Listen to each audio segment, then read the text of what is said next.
Tu penses qu'acheter une voiture d'occasion en 2026, c'est juste trouver un modèle propre avec un faible kilométrage? Erreur. Certaines voitures peuvent te faire perdre des milliers d'euros quelques mois seulement après l'achat, même si elles semblent parfaites sur les photos, même si le vendeur paraît honnête, même si le contrôle technique est récent. Aujourd'hui, on va voir les 10 voitures d'occasion à éviter absolument en 2026, et surtout les pièges cachés qui peuvent transformer une bonne affaire en cauchemar financier. Le marché de l'occasion est devenu un vrai champ de mine. Entre moteurs fragiles, boîtes de vitesse coûteuses, électronique capricieuse et modèles mal vieillis, une erreur de choix peut te coûter très cher. Attention, certains modèles peuvent être corrects dans de bonnes conditions, mais le risque de tomber sur une mauvaise version ou un mauvais entretien est bien trop élevé. Voici les 10 voitures à surveiller de très près. Numéro 10. Peugeot 308 première génération. Certaines motorisations essence. La Peugeot 308 est populaire, confortable et agréable à conduire. Mais certaines versions essence peuvent poser problème avec le temps. Consommation d'huile, soucis de distribution sur certaines motorisations et réparation moteur coûteuse si l'entretien a été négligé. Le vrai problème, c'est qu'une voiture peut sembler parfaite à l'essai, puis révéler ses défauts après achat. Numéro 9. Renault Mégane 3. Boîte automatique. La Mégane 3 offre un bon confort et un bon rapport qualité-prix. Mais certaines boîtes automatiques peuvent devenir très coûteuses en cas de problème. Et beaucoup d'acheteurs ne vérifient jamais l'historique de maintenance de la transmission. Une boîte mal entretenue peut coûter plus cher que la voiture elle-même. Numéro 8. Nissan Qashqai diesel ancienne génération SUV très populaire. Mais certains diesels anciens vieillissent mal selon l'usage. Surtout en cas d'utilisation urbaine. Problème possible. Turbo, vanne EGR, FAP,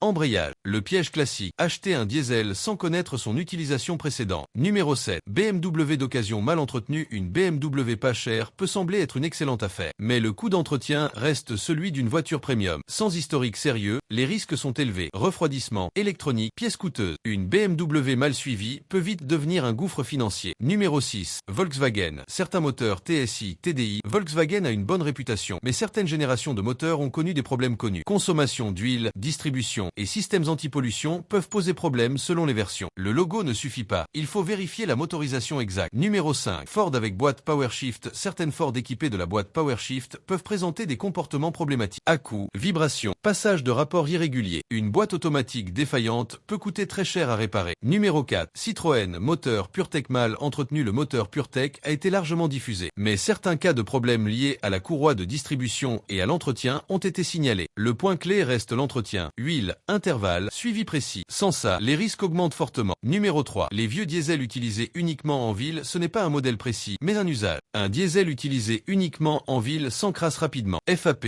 EGR, turbo, tout peut souffrir. Le kilométrage ne dit pas tout, l'usage compte encore plus. Numéro 2. Les voitures avec kilométrage trop parfait. Une voiture très peu kilométrée pour son âge peut sembler être une excellente affaire. Mais il faut vérifier la cohérence. Usure intérieure, historique, facture, tout doit correspondre. Sinon, attention aux mauvaises surprises. Numéro 1. Les voitures sans historique d'entretien, c'est le plus gros piège. Pas de facture, pas de suivi, pas d'historique clair. Même une voiture réputée fiable peut devenir risquée sans entretien prouvé. En 2026, c'est simple. Sans historique, tu prends un vrai risque. Acheter une voiture d'occasion n'est pas dangereux en soi. Ce qui est dangereux, c'est d'acheter sans vérifier. Prix, kilométrage, apparence, ce ne sont que des détails. Ce qui compte vraiment, c'est l'historique, l'entretien et la version exacte du modèle. Une bonne voiture mal suivie devient une mauvaise voiture. Et une voiture correcte bien choisie peut durer très longtemps. Si tu veux plus de contenu comme celui-ci, des conseils simples, des pièges à éviter et des analyses de voitures sans filtre, abonne-toi à la chaîne Auto sans filtre et active les notifications pour ne rien rater des prochaines vidéos.